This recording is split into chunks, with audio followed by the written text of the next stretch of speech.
अस्सलामुअलैकुम students, welcome to my YouTube channel learn for सेस। उम्मीद करता हूँ आप लोग खैरियत से होंगे। आज की वीडियो के अंदर हमने डिस्कस करना है CS 101 इंट्रोडक्शन टू कंप्यूटिंग का मिड टर्म का करंट पेपर 224 जो कि अभी आपके मिड टर्म हो रहे हैं। उनके अंदर जो स्टूडेंट्स पेपर देकर आए हैं डिफरेंट्स, मैंने 3-4 स्टूडेंट्स का जो पेपर है वो कलेक्ट करके आपको गाइड करने की कोशिश की है कि आपको इंपॉर्टेंट टॉपिक्स बता दिए जाएँ कि कौन कौन से इंपॉर्टेंट टॉपिक्स हैं जहाँ से आपका जो पेपर है वो रिपीट हो रहा है।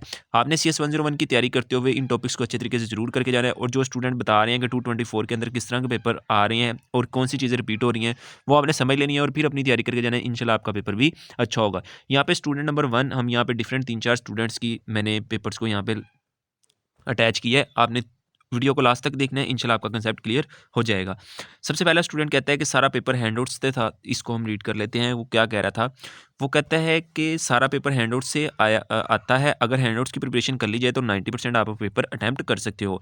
ये 32 एमसीक्यूज थे। नीचे उसने काफ़ी एमसीक्यूज जो है ना अटैच किए हैं कि कौन कौन से टॉपिक के रिलेटेड मुझसे एमसीक्यूज पूछे गए थे। बाकी 5 से 10 जो मेरे थे वो कंसेप्चुअल थे। ठीक है, अगर हैंडआउट्स रीड कर लिए जाएँ तो पेपर्स को हम बहुत अच्छे तरीके से अटैम्प्ट कर सकते हैं। अब एमसीक्यूज कौन कौन से थे, उसने कहा कि ये कुछ एमसीक्यूज इन टॉपिक के रिलेटेड थे। ये वाले आपने कंसेप्ट अच्छे तरीके से क्लियर कर देना है। फर्स्ट क्या था, व्हाट इज यूनिकोड, यूनिकोड की डिफाइन के बारे में, या व्हाट इज यूनिकोड, आपने ये टॉपिक को अच्छे तरीके से कर लेना है। ठीक है, दूसरा एमसीक्यूज क्या था कि 3 bits represented by dash bytes. ठीक है, आगे कुछ क्वेश्चंस आ रहे हैं, यहाँ पे हम सारे तो रीड आउट नहीं करेंगे। ये स्टैंड फॉर जो है ना, ये आपने अच्छे तरीके से करके जाना है। ये मोस्टली मैंने जितने भी स्टूडेंट से पूछे ना, उन लोगों ने कहा है कि 3 से 4 एमसीक्यू जरूर इस तरह के आते हैं कि SDS स्टैंड फॉर, ठीक है ना, URL stand for, DMS stand for. इस तरह के काफ़ी जो एमसीक्यूज है ना वो बार बार मोस्टली पेपर में रिपीट हो रहे हैं।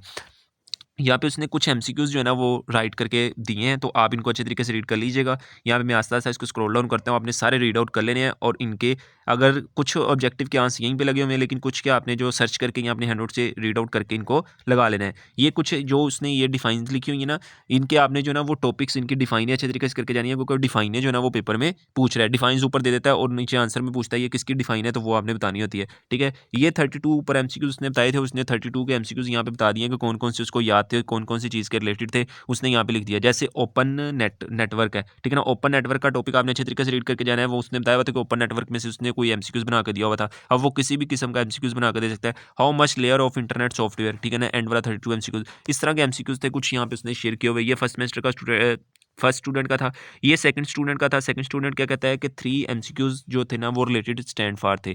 ये देखो, अब ये भी स्टूडेंट वही कह रहा है कि 3 MCQ related to stand for SD CAD HTML। ये जो फेमस है ना स्टैंड फॉर, ये आपने अच्छे तरीके से याद करके जाना है। ये मोस्टली हर बच्चे को रिपीट हो रहा है। बाइनरी एडिशन का 1 क्वेश्चन था, यानी कि एक एमसीक्यू था। 2 कंप्लीमेंट के बारे में, एंड गेट ऑपरेशन के बारे में पूछा हुआ था, और मेथड। ये सारे आपने जो है ना अच्छे तरीके से रीड आउट कर लेने हैं। इन टॉपिक्स को अच्छे तरीके से रीड करके जाना है। सेकंड स्टूडेंट ने ये डिस्कस किया। थर्ड स्टूडेंट क्या कहता है कि CS 101 का पेपर डन, यानी कि उस वो कह रहा है मॉडुलस 11 से लेकर 28 तक ज़्यादा एमसीक्यूज आए हुए थे। जो मॉडुलस 11 से लेकर 28 मॉडुलस है ना, वो आपने अच्छे तरीके से करके जाना है। वहाँ से उससे वो कहता है कि मोस्टली एमसीक्यूज पूछे हुए थे।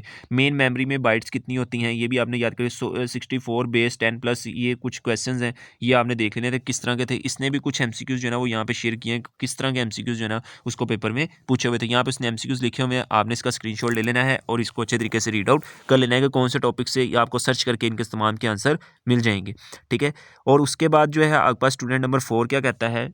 स्टूडेंट जो ऊपर 3 था, ये स्टूडेंट नंबर 4 है। वो कहता है पेपर इंग्लिश 101 टाइम ओके, यानी कि पेपर वाज 100% एमसीक्यूज, यानी कि टोटल इसके एमसीक्यूज ही आते हैं। ठीक है ना, आपको भी पता है कि आपको अनाउंसमेंट भी आ गई। 80% कंसेप्चुअल पेपर था इसका। एमसीक्यूज मिड टर्म की अच्छी तरीके की तैयारी हो सकती है। मिड टर्म की तैयारी यानी कि जो आपके ग्रैंड क्विज हुए थे, याद होगा जब कोरोना आया था तब विर्चुअल यूनिवर्सिटी के जो पेपर्स हुए थे वो सिर्फ घर में बैठ के हुए थे, जैसे आप क्विज करते हो इसी तरह कोरोना के अंदर घर बैठ के बच्चों ने मिड टर्म का पेपर दिए थे।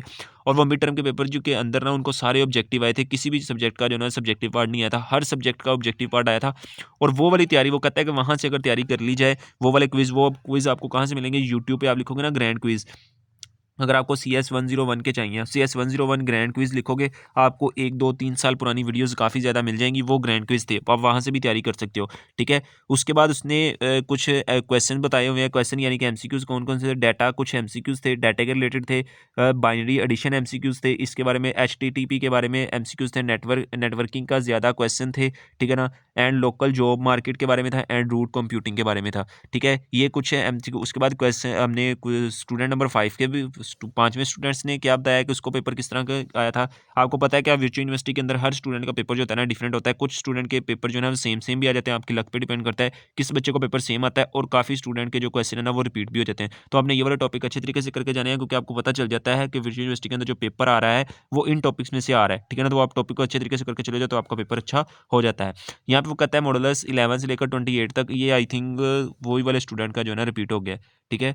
नहीं, उसने नीचे कुछ एडिशन भी करके बताया, ऊपर हाफ दाया हुआ था, यहाँ पे उसने नीचे कुछ और चीज़ें भी ऐड कर दी हैं कि कौन कौन सी चीज़ों के बारे में उसने पूछा हुआ था, ठीक है। तो ये था आपका CS101 का पेपर। आई होप कि आपको इंपॉर्टेंट जो टॉपिक थे वो समझ आ गए होंगे। अगर आप ये फाइल लेना चाहते हो तो दिए गए नंबर पे आप राब्ता करके हमसे फाइल कलेक्ट कर सकते हो। इसके अलावा अगर हमारे चैनल पे न्यू आए हैं तो जल्दी से चैनल को सब्सक्राइब कर लें। इंशाल्लाह बाकी बुक्स के भी आपको करंट पेपर इसी चैनल पे प्रोवाइड किए जाएंगे। जो स्टूडेंट पेपर देकर आएंगे इंशाल्लाह उसकी वीडियोस बनाकर मैं आपको शेयर कर दूंगा कौन कौन से टॉपिक इंपॉर्टेंट है। अगर आपने चैनल को सब्सक्राइब नहीं किया तो चैनल को सब्सक्राइब कर लें। इंशाल्लाह मिलेंगे एक नई वीडियो के साथ, तब तक अपना ख्याल रखिएगा। अगर आप इन स्टूडेंट्स का स्क्रीनशॉट लेकर अपना रीड आउट करना चाहते हैं तो आप इनका स्क्रीनशॉट ले सकते हैं। ये हमारे पास फर्स्ट स्टूडेंट का आ गया, ठीक है। ये एमसीक्यूज आ गए, यहाँ से आपने ये फर्स्ट स्टूडेंट का आ गया, ये उसके एमसीक्यूज आ गए, ठीक है। इसका आप स्क्रीनशॉट ले सकते हो, ठीक है। स्क्रीनशॉट लेके आपने सर्च करके इन टॉपिक्स को अच्छे तरीके से करके जाना है। स्टूडेंट नंबर 2 आ गया, ये हमारे पास स्टूडेंट नंबर 3 के एमसीक्यूज आ गए, ठीक है। ये कोई स्टूडेंट नंबर 4 आ गया और ये स्टूडेंट नंबर 5 का आ गया। इंशाल्लाह मिलेंगे एक नई वीडियो के साथ, तब तक अपना ख्याल रखिएगा। चैनल को सब्सक्राइब नहीं किया तो चैनल को सब्सक्राइब कर लें। मिलेंगे एक नई वीडियो के साथ, तब तक अपना ख्याल रखिएगा। अल्लाह हाफिज़।